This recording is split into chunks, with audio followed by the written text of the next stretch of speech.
there we were racing up this deserted road past burned out vehicles and buildings. Our armed guards clutched their Kalashnikovs. They were squinting into the distance for any sign of threats. This was Somalia, and it was the year 2000. Beside me in the truck was one of the greatest documentary photographers, Sebastian Salgado. He had come to Somalia, one of the most difficult countries in the world at the time, to document one of the world's greatest public health efforts, that of thousands of health workers who were traveling to thousands of villages, who were going house to house to reach every single child in those houses under 5 with polio vaccine. This was their mission, to eradicate polio, to stop it forever. This is one of the resulting images. The armed guards had to be there because Somalia was a dangerous place. This and other images from places like southern Sudan were soon published in prestigious magazines all over the world. And all of a sudden, this health effort that was really not known by very many people at all became known to millions. And it wasn't because public health authorities told them or because politicians told them. It was because Sebastian Salgado, through his vision, through his lens, and through his art, told them. And this was really the seed for an idea that took root some several years later. Vaccines are miracles. I think we all know this. Through a vaccine, we've eradicated smallpox, a disease that has maimed and killed and terrorized hundreds of millions of people every century in the past. Measles is now eliminated officially in the Americas because of a vaccine, and we rarely see diseases anymore like diphtheria or pertussis. The fact that we have all this success means, in the sense, vaccines are a victim of their own success. After all, when did any of us last see a child infected and paralyzed by polio? I understand that pediatricians today who are younger might have a hard time diagnosing a case of measles, a disease that used to be so common, because they've never, ever seen one. And because these diseases are invisible to us today, we might not take the time to think about the way vaccines have actually transformed the world. And we might not take time or think much about the barriers that many, many people still have to these very simple public health tools. The barriers include a lack of roads, lack of electricity, a shortage of health workers, often natural disasters, and increasingly conflict provide barriers to communities. So the fact is that now 1 of 5 children in the world, 20 million kids, still don't have access to the most basic vaccines. I believe, and I think we all believe, that we need to change this. We need to reach these children. It's a moral imperative. 300 and more kids still die every day from measles, a virus for which we have a $1 dose vaccine. It's also an economic imperative because when you fully vaccinate a child in a developing country, they have a much greater chance of survival, of course, of going to school, of living up to their potential. Their parents are also going to have much more money in their pockets because they're not sending their child to expensive treatment. And countries that invest in vaccines have invested in their futures. They're really getting a best buy in public health that's going to serve them for years and years to come. We really need everyone to know this. We need governments to know, we need donors to know, and we need the public to know that this investment is actually an investment in all of us, in all of our futures. I've been working in public health communication for a long time, and I think the vaccine success story is brilliant. It's really so many stories that are universal.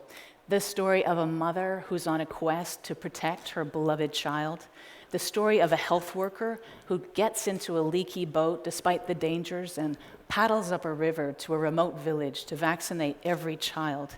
These are important stories, and I think that by telling them over and over again, maybe people got a bit inured to them. I thought maybe we need to talk about this in new ways, to find new ways to have new conversations about vaccines. The art of saving a life came to me while I was walking around a very manicured park with a man-made lake in central Bangkok where I live. I thought to myself, what if we could find a writer who's had a personal experience of vaccines or of the lack of them? Someone who maybe tragically had an experience of losing a cousin or a friend to polio or measles when they were young in the 1940s, when these outbreaks were taking place constantly. And I thought, well, if we could get a writer, then let's think bigger. Let's think about filmmakers. Let's think about musicians. Let's think about painters. Let's think about sculptors. And of course, more photographers.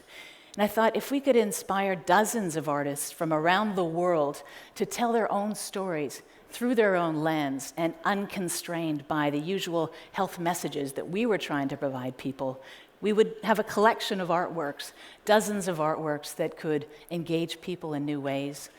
People could think about them, talk about them, and artworks ideally that would touch people's hearts and emotions. I pitched this idea to the Bill and Melinda Gates Foundation, and they said yes right away, and I was really excited to get to work with them together on this. Our first order of business was to select a list of artists to invite. We wanted artists to be very well known in their fields, respected by their peers. We wanted artists to represent the different cultures and countries of the world. We wanted artists to show that they wanted to give back to society, which isn't a hard thing to do because often artists want to do this. And of course, we wanted artists ideally to be very well known. Within a short amount of time of sending out the invitations, we got a lot of yeses. Mary Ellen Mark, the photographer, said yes. Annie Leibovitz said yes. Of course, Sebastian Salgado contributed and said yes. Musicians like Angelique Kidjo and Lang Lang said yes. And splendid writers like Geraldine Brooks and Chimamanda Ngozi Adichie said yes. It's a brilliant list, and I was so thrilled to have these amazing artists to work with. In order to help inspire them a bit, I'd written up these vaccine vignettes, short passages that included milestones, decisions, inventors, and inventions, in hopes that they could connect with one of these stories. And then we basically turned it over to them to ask them to come back to us with their stories. This is the first image that we received. I opened my inbox one night in Bangkok, and I was stunned to see this dramatic reimagination of a classic medical historical story, that of Dr. Edward Jenner giving young James Phipps that first experimental smallpox vaccine. You can see the artist, Alexia Sinclair, has brought in these brilliant, vivid details, has also told us the story of how smallpox affected the rich and the poor. When I saw this image, I was thrilled, and I really knew that the art of saving life had truly been born. I'd love to thank every artist who's participated, there are 39 of them, because they really have inspired us and surprised us and challenged us in just the ways we'd hoped. They've really shown that they could tell the stories of health and science and how they've transformed the world. I'd like to show you a few more pieces. Glenn Wexler is a Los Angeles-based artist, and he's very well known for his rock and roll album covers. For The Art of Saving a Life, he did his own research, and he found this quote by Dr. Jonas Salk, who brought us the first polio vaccine. "Inspiration will tell the thinking mind where to look next." Glenn came back to us with this image, which I think is a dazzling look back at the marvels of history and what people have managed to create, and also presents this child who truly has a limitless future ahead of him. Deborah Kelly is an Australian artist whose work often deeply challenges the establishment. Here, she wanted to talk about HPV vaccine, and she brings us these three girls, Lucy, Olivia, and Emma. These 12-year-olds look us right in the eye, and they challenge us to think about their hopes, their dreams, their aspirations. They challenge us to think about the fact they want to be treated as equals. And of course, all of a sudden, the HPV vaccine story becomes a story about the value we place on girls and women, the value we place on their health and on their futures. Feng is a Chinese designer of costumes and clothing, And she thought back 50 years to the time when the famous Chinese barefoot doctors were traveling village to village. Apparently, they often wore these military-style uniforms because that's what they had access to. She thought about today's heroic community health workers also going village to village and designed them a superhero uniform. It's got very practical features, pockets where they can put their tools, but also a little bit of style. And she's also embellished small stitches that show the hopes and dreams and playfulness of children. Luc Jacquet is an Oscar-winning director from France who made the beautiful film, The March of the Penguins. Luc is also a biologist, and for The Art of Saving a Life, he's presented us with this soaring film called The Race for Life.